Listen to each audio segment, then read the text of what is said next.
लोगों ने जो 22 उपसर्ग पढ़े थे उसमें से बताया गया था कि जो 7 हलंत उपसर्ग हैं उनमें से ये है निस, निर, दुस, दुर, सम, आंग, उत। तुम लोगों ने याद भी कर लिए हैं। तो इनकी जो ये जो समस्याएं थी अपना समाधान हो गया था। अब आते हैं दुस उपसर्ग पे।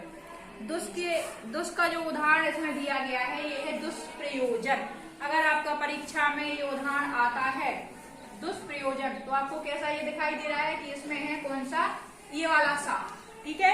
लेकिन हमने तुम्हें एक बात बताई कि हमेशा ये सा नहीं होता है। सा लास्ट में जो हलंत है वो रा वाला दंती सा है, ऐसा, ठीक है। तो ये संधि के कारण सा, ये वाला सा मूर्धन्य सा में बदल गया। लेकिन अगर समास उसमें उपसर्ग पूछेंगे तो आपको ये वाला सा मो ऐसे ही बताना है, ठीक है। दुस, जो अपन लोगों को दुस का प्रयोग बताएंगे वो दुस ऐसे नहीं, ये दिखाई जरूर दे रहा है ऐसे, लेकिन अगर उपसर्ग पूछेंगे तो वो क्या होगा, ये होगा दुस, ठीक है। यही बात सर जो पहले समझाई थी कि ये संधि के कारण ये वाला सा बदल गया है।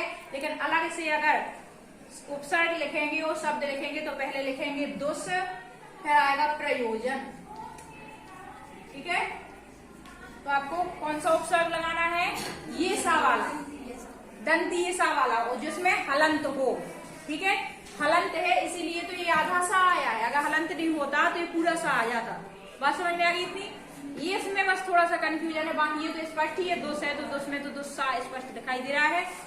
आधा है मतलब अलग से लिखेंगे तो हलंत आएगा, ऐसा लिखा जाएगा दुस, ये है त्याज्य। अब आते हैं दुर पे। अब देखो पहले बताया था यहाँ पे हमने जो समझाया, जैसे निर की कंडीशन थी, निर में जो नियम था वही दुर में होगा। जो रा हलंत है आधा है वो ऊपर रकार के रूप में जाएगा।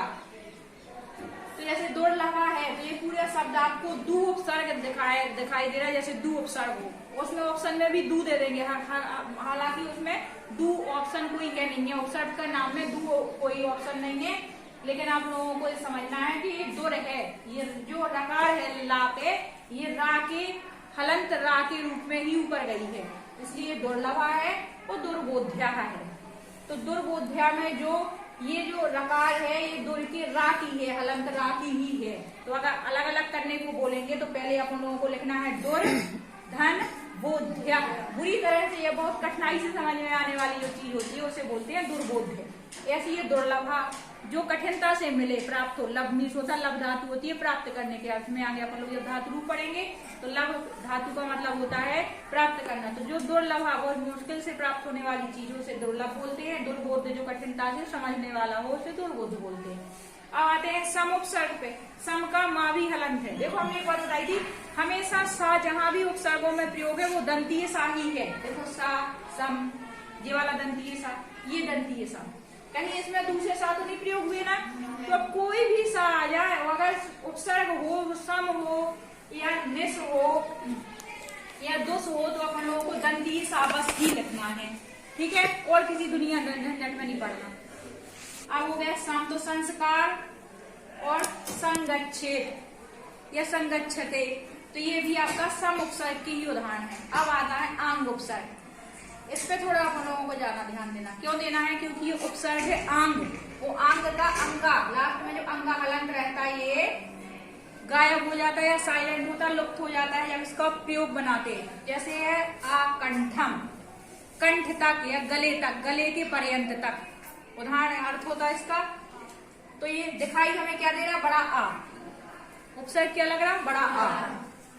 लेकिन बड़ा आ उपसर्ग नहीं है, ये उपसर्ग है आंग, ठीक है। जहां पे भी उदाहरण में बड़ा आ हो, उपसर्ग का नाम पूछे, वो आ उपसर्ग नहीं है, क्योंकि संस्कृत में बड़ा आ उपसर्ग नहीं है। हिंदी में जरूर होता है बट संस्कृत में नहीं है। संस्कृत में उपसर्ग क्या है, आंग, आंग।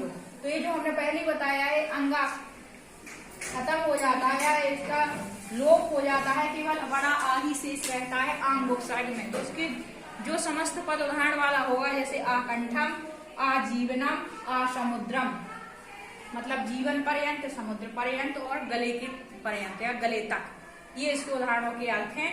तो आंग उपसर्ग की बात समझ में आ गई।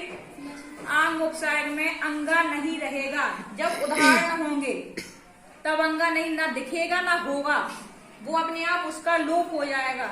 लेकिन उनमें से जब उपसर्ग छांट के बोलने को बोलेंगे, उपसर्ग का नाम बताने को कहेंगे तो आपको क्या लिखना है? आंग। क्या लिखना है? आ नहीं लिखना है, बड़ा आ नहीं लिखना है। उसके ऑप्शन में वो बड़ा आ भी रख देंगे। उन्हें पता है कि बच्चे कहाँ कहाँ गलतियां करते हैं। जहां आपको समझ में आएगा कि और कुछ तो दिखाई नहीं रहा, कंठ तो होता नहीं है, बड़ा आया तो वह उपसर्ग ही होगा, वो गलत हो जाएगा। अब आते हैं उत उपसर्ग पे। उत का ता हलंत है, इसीलिए उत्पत्ति बना। और उड्डयते, जैसे जो यहाँ पे भी ये चीज है ध्यान में लेना, जैसे उड्डयते है, संधि हो गई। पहले शब्द था उत धन डयते, ता था, फिर ता का डा हो गया ते। जब अलग अलग लिखेंगे तो इसको ऐसे लिखेंगे, उत प्लस डयते। अब जब संधि हुई तो ये ता भी डा में ही बदल गया और दो डा आ गए। ता हलंत था, इसलिए जो डा आया वो भी हलंत आया, उड्डयते बन गया। अब पूछा तुमसे उपसर्ग क्या है? उड्डयते। अब बच्चे परेशान, 22 उपसर्ग याद थे, लिख भी लिए, सोच भी लिए, उड तो कहीं उपसर्ग आया ही नहीं है ना। ऑप्शन में उड भी दे दिया उनने और बाकी उपसर्ग दे दिए ऑप्शन में, और एक कहीं पे उड उपसर्ग भी दे दिया। अब तुम लोगों को पता क्या लगेगा? तुम लोगों को लगेगा कि हमारी गलती है, शायद हम एक आध उपसर्ग भूल गए और मैडम ने कोई उड भी बताया होगा। उड हो सकता क्योंकि ऑप्शन में भी दिख रहा हो, जाके अपन लोगों ने उड टिक कर दिया। सबसे पहले हमें अपने आप में कॉन्फिडेंस लाना है कि हम जो याद कर रहे हो, जितना याद कर रहे हो बिल्कुल परफेक्ट है, हम में गलती नहीं है। गलती ये भी लिख सकते हैं हमें कंफ्यूज करने के लिए। तो आपको ये बात ध्यान रखना है कि उड उपसर्ग नहीं है लेकिन है, उत है। तो हम लोगों को उसमें उत, इसलिए हमने इसलिए रीजन भी बता दिया कि उत धन डयते होता है, ता हलंत होगा, ता के स्थान पे संधि के नियम के अनुसार ता का डा हो जाएगा और ये उड्डयते। तो जब नाम पूछेंगे उपसर्ग का तो क्या लिखोगे? उत लिखोगे, जो ता हलंत होगा, उड नहीं लिखोगे। इसमें तो अपन को दिखाई दे रहा है तो उत ही है, आधा ता है मतलब हलंत है, ये समझ में आ रहा, लेकिन इसमें कंफ्यूजन है। ठीक है, आज के टॉपिक में हमें कितनी नई चीजें मिली? एक आंग वाला, आंग में बड़ा आ रहेगा, उदाहरण साहित्य में उपसर्ग पूछेंगे आंग लिखना होगा। उड्डयते में एक साथ रहेगा, उपसर्ग पूछेंगे उत लिखना होगा, उत डा नहीं लिखना है।